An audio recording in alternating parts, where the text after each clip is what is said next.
Hi, I'm Craig Canine from the San Juan Preservation Trust, and here I'm holding a couple of oak leaves that fell sometime last fall from this majestic oak tree behind me. You know, oaks are one of the most noble and revered trees on earth, symbols of steadfast strength and endurance. In fact, they're also incredibly varied. There's something like 500 species of oaks that grow in the northern hemisphere, everywhere from parched near deserts to near tropical rainforest conditions. Here in the San Juan Islands, we have our own adapted oak species. It's called Quercus garryana, also known as the Garry Oak.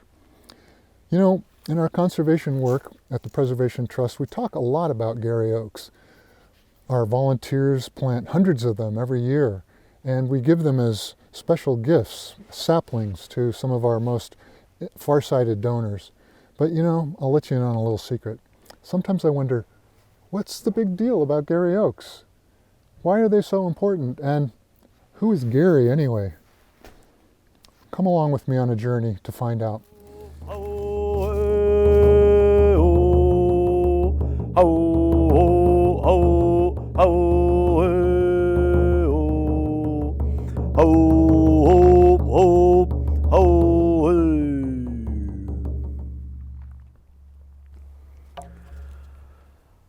Si nostalgia, jauchs emerson, chagongongelasim, uchietsen, das Eelen, Artga, das Bergen.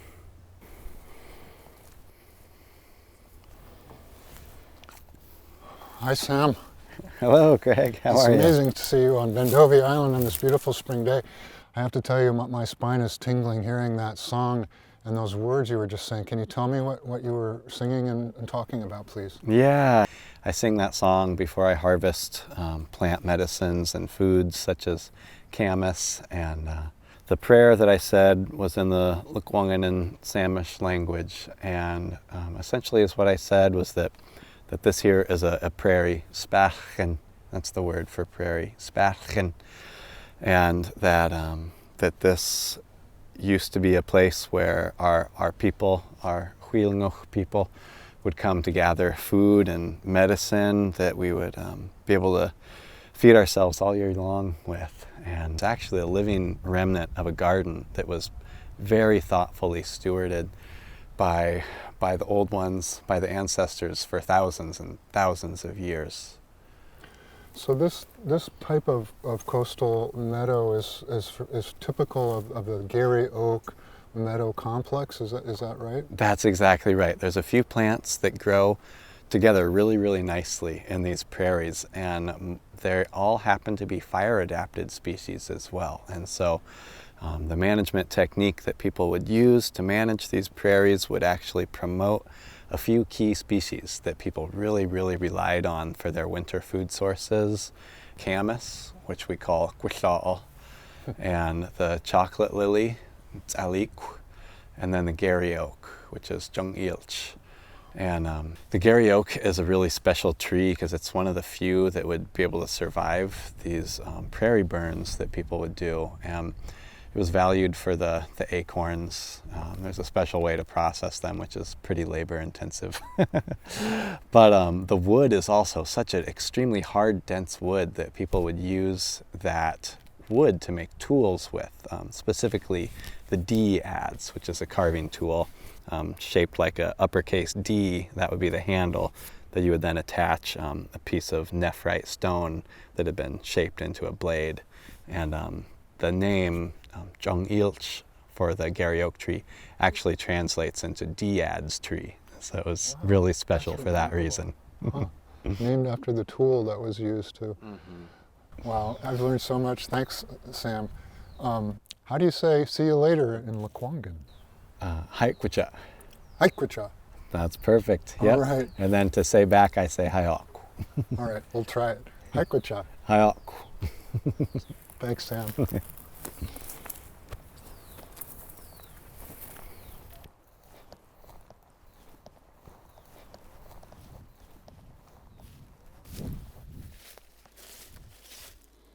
I'm sorry to interrupt this intimate moment, Kathleen, but why are you hugging this tree? Hey, Craig. Well, you kind of caught me in an awkward moment here. Yeah, having a little love fest with one of my favorite trees. This is an Oregon white oak, otherwise known as Garry Oak, and I guess I'm hugging it because it's so rare and precious. It's basically considered a keystone species. It's sort of the linchpin in a whole ecosystem. There's not very many of these trees on the landscape, but they have kind of an outsized presence relative to their abundance. There's actually hundreds of plants and animals that associate with these trees and their ecosystems that you don't find elsewhere in, conifer forests or riparian areas. Some that we even call oak obligates, meaning you're only going to find them on oak trees. And one of those is a little butterfly called the Propertius dusky wing. And this is a little skipper butterfly that you can only find on oak trees and in oak habitat. And the adults come, they lay their eggs on the oaks. The caterpillars eat the oak leaves and will pupate down in the oak leaves on the ground where they'll overwinter and then come out again in the spring and in April. So tell me about why this is the keystone for so many species. Why do they depend on this tree? Well, a lot of it's just about structure. As these trees age and the bark gets more furrowed, all of these little cracks can provide roosting habitat for bats. There's actually 9 different species of bats here in the islands that you could find in oak habitat. There's small lizards that will nest in there. Of course, birds will use some of these crevices for storing food. The cavities, these natural cavities that appear as these trees age, this one's getting really old and quite decadent. So limbs are starting to fall off. And when that happens, it creates these natural cavities, which are perfect for cavity nesting species, such as the western bluebird. What happened once the European American settlers came onto the scene? Yeah, there was a lot of different things that really created the loss of the oak habitat. One was clearing a lot of the areas where these oaks grew historically, maybe where they were growing in deeper soils, good agricultural soils, and so those areas were cleared for agricultural purposes. Obviously also for housing, and so habitat alteration has been a big factor. In addition to that, the settlers were afraid of fire, and these are trees that adapted in fire regimes. They've got this beautiful thick bark that protected them from the low intensity ground fires that the native peoples would light. And they're very slow growing, and so when the fires stopped, conifers like Douglas fir, which are much quicker growing, were able to flourish, and they grow a lot faster than the oak trees. And so over time, they would basically shade out the oak trees, and the crowns of the oaks would die back. They wouldn't produce as much acorns, and so they just weren't able to regenerate like they used to. Well, thanks, Kathleen. I feel like I understand a little better now why these trees are so central to the work of the Preservation Trust. I'm going to leave you back to your little intimate moment with the tree.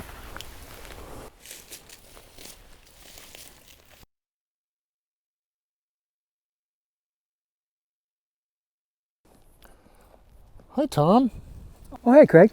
So, is that a Garry Oak that you're planting here? It is. That is a tiny little tree. Are you telling me that is going to grow up to be a big oak like that one up there? If conditions are right, it will absolutely grow up to be just like that tree up there. Huh. So why are you planting a Garry Oak here in this particular spot? Well, one of the things we've been trying to do for the last 10 years is to try to restore this area to the habitat featuring the Garry Oak that it used to be. It got taken over by a lot of the conifers out here, and we've since been rolling back the conifers to try to expose more ground for Garry Oaks to grow, for the herbaceous plants to grow. They're a part of the Garry Oaks system. So Tom, you've been a forester for all of your career. You've been with the U.S. Forest Service for what, something like 30 years, from Kentucky to Oregon and all the way up to Alaska, and now here in Washington State.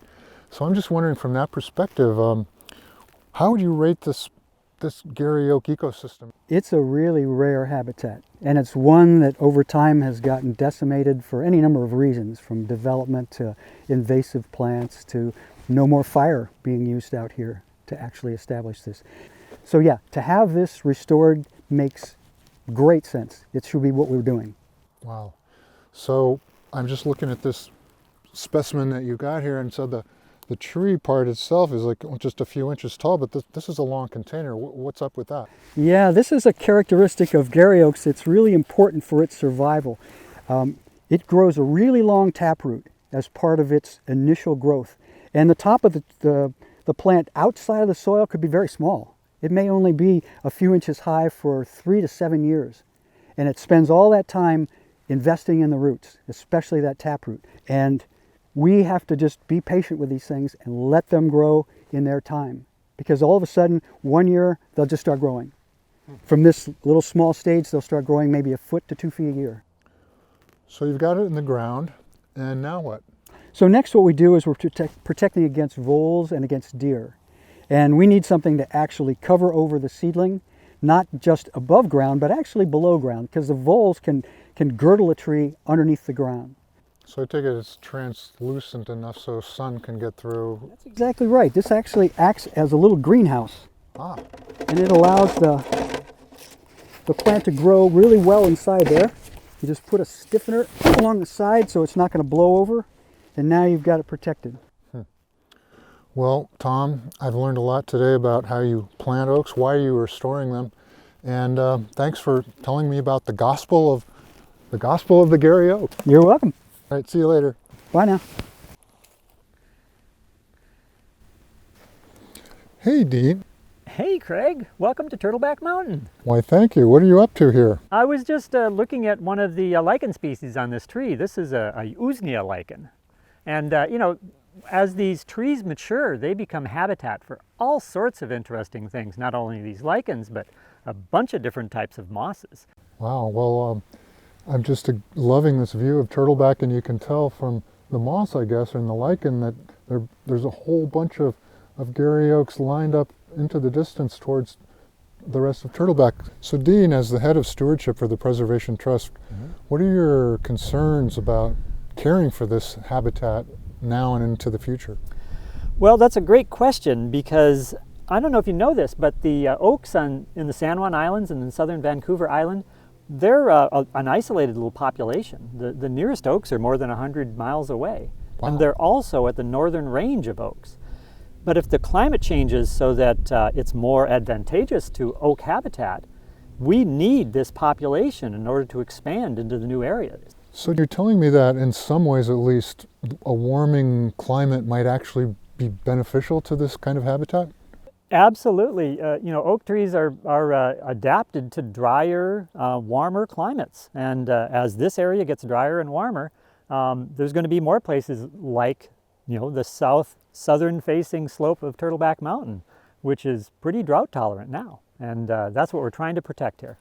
So just this morning I noticed there was a crew, a conservation crew, planting Garry Oaks around here. Like they planted 300 or so just this morning. Wow. But I'm wondering, I mean, I'm looking around and I'm seeing like hundreds of these acorns all over the place under this oak. Why do we have to plant trees when you got thousands and millions of seeds right here on the ground? Well, that's a great question. I mean, yeah, there's lots of acorns on the ground, and some of those acorns will be able to germinate and start growing. But with all the deer out here and the pressure from other invasive species really trying to shade them out, the oaks really need a boost. We need to be planting oaks, we need to be protecting the oaks so that this whole system has a chance to survive. And I don't know if you've noticed as you've been walking around, but in the last few years, the land bank has started building deer exclosures, these big areas where they're planting native grasses and native forbs so that they'll have a chance to mature without the pressure from all the deer. You know, actually, I've participated in a few of those planting parties over the last 5 or 10 years, planting bunch grasses, right? And forbs, which are really wild flowers. I guess it's not just the big trees, but you got to take care of the understory to restore the habitat, right? Yeah, that's a great point. You know, they call it an ecosystem. It's a system. It needs all these different pieces. Oh, before I leave you, I've been asking everybody else this question, and no one seems, they all say, let Dean answer the question. So who the heck was Garry anyway? Garry was a guy named Nicholas Garry who worked for the Hudson Bay Company. But the real credit for describing this tree goes to David Douglas. You know who he is, right? Oh, David Douglas. He's the guy that the Douglas fir is named after, right? Exactly, exactly. He was this very intrepid plant explorer in the early 1800s. And he did all sorts of exploration in what was the Oregon Territory at the time. And while that was happening, the Hudson Bay Company was in charge of this place. And so David Douglas honored Nicholas Garry, who worked for the company, by naming this glorious tree after him. I mean, what a wonderful thing to have such an amazing tree named after you. I bet Garry must have been very proud. I wish I knew David Douglas so I could have a tree named after me. Dean, thanks so much for helping me on this journey to learn more about the Garry Oak. It's a fascinating tree, but more importantly, it's a precious part of our island ecosystem that we really want to preserve. So I'll leave you now to your lichen and Okay. see you later. Thanks, Greg. We'll see you. Yep.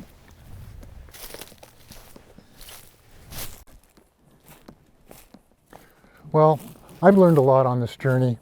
One thing it's helped me to realize is how these magnificent fellow beings, many of them hundreds of years old, connect the Coast Salish people's ancestral past to us here today. And with your support, we can continue to carry this connection forward, restoring and protecting magnificent Garry Oak ecosystems far into the future. Thank you. Oh